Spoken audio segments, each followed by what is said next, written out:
मौके पर जो कुछ फॉरेंसिक कार्रवाई की जानी चाहिए थी वह नहीं की गई है। हर प्रकार से अभियुक्तों का बचाव हो रहा है। चुनाव प्रचार में चल रही गाड़ियों द्वारा जिस प्रकार ये घटना कारित की गई, इसमें धाराओं का अल्पीकरण दिखता है, पहली बात।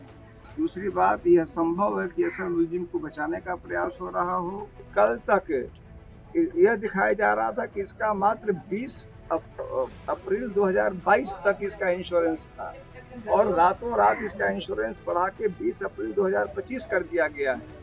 सिर्फ और सिर्फ अभियुक्तों को बचाने, उनके हित में कार्य करने के लिए शासन, प्रशासन और तमाम जो भी प्राधिकारी हैं उनके हितों के लिए लगे हैं। और यह जो गरीब लोग हैं, असहाय लोग हैं, इनको पूरी तरह नितांत अकेला छोड़ दिया गया है। सारी बातें करण भूषण जी आदि पर अपने रसूख का गलत प्रयोग करने की ओर इंगित करता है।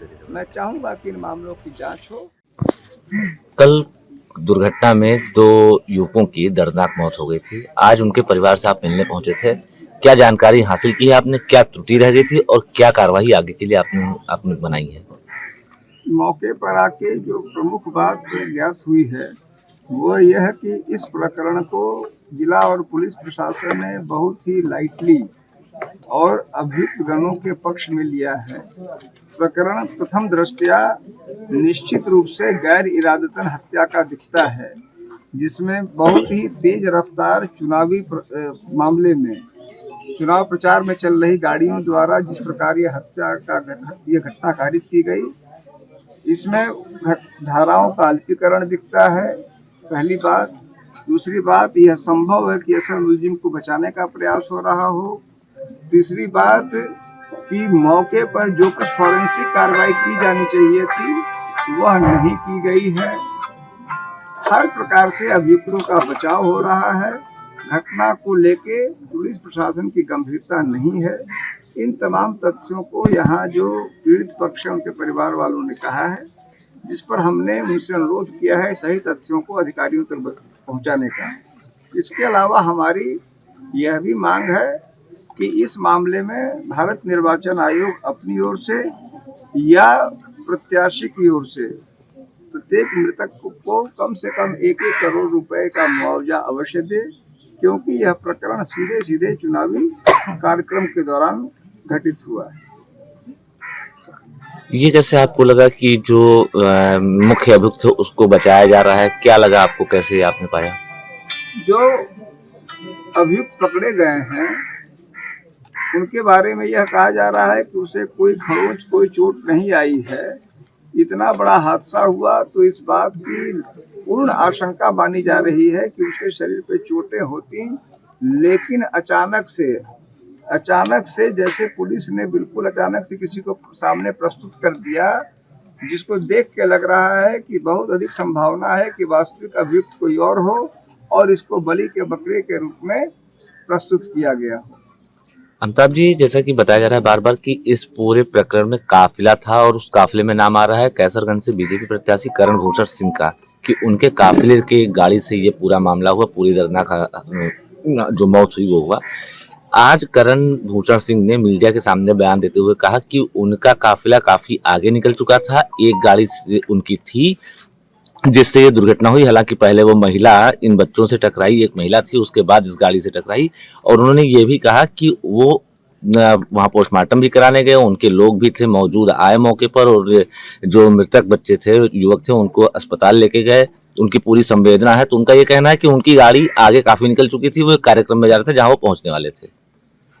देखिए, मुझे इस पर टिप्पणी नहीं करनी। मौके के जो तथ्य आए हैं वह यह आ रहे हैं कि इनकी जो 6 गाड़ियां थी, उन 6 गाड़ियों में से 5 गाड़ियां कुछ आगे थी, यह गाड़ी कुछ पीछे थी, और यह गाड़ी उनका पीछा करते हुए 6ठी गाड़ी तेजी से, बहुत ज्यादा तेजी से चल रही थी। अतः इस तरह की दूरी नहीं दिख रही है प्रथम दृष्टया, जैसा करण भूषण जी कह रहे हैं। नंबर 1 बात।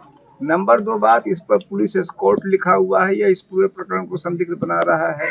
नंबर 3 बात, यहाँ पर कुछ नए और गंभीर तथ्य आए हैं। कल तक यह हो रहा था कि उसका मात्र प्रदूषण का लाइसेंस नहीं है। आज यह मालूम हुआ है कि कल तक यह दिखाया जा रहा था कि इसका मात्र 20 अप्रैल 2022 तक इसका इंश्योरेंस था और रातों रात इसका इंश्योरेंस बढ़ा के 20 अप्रैल 2025 कर दिया गया है। यह एक नई और गंभीर बात आई है। इस पूरे प्रकरण में जो महत्वपूर्ण बात है, जिसके लिए हम और हमारी पार्टी जिस मामले में हस्तक्षेप कर रही है, उसका कारण यह है कि ऐसा लग रहा है कि सब कुछ सिर्फ और सिर्फ अभियुक्त को बचाने, अभियुक्तों को बचाने, उनके हित में कार्य करने के लिए शासन, प्रशासन और तमाम जो भी प्राधिकारी हैं उनके हितों के लिए लगे हैं। और यह जो गरीब लोग हैं, असहाय लोग हैं, इनको पूरी तरह नितांत अकेला छोड़ दिया गया है। यह इस पूरे का गंभीर पहलू है। एक आखिरी सवाल, अगर आप करण भूषण सिंह को दोषी मानते हैं इस पूरे दुर्घटना क्रम के लिए, जो मौतें हुई उनके लिए, तो क्या कारण हो सकता है, किस कारण से हम उनको दोषी मान सकते हैं?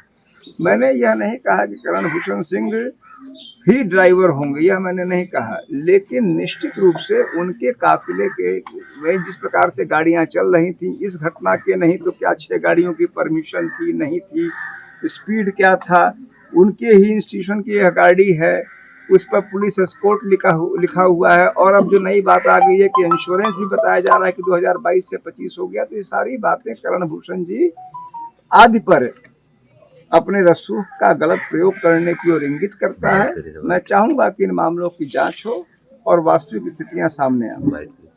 Thank you.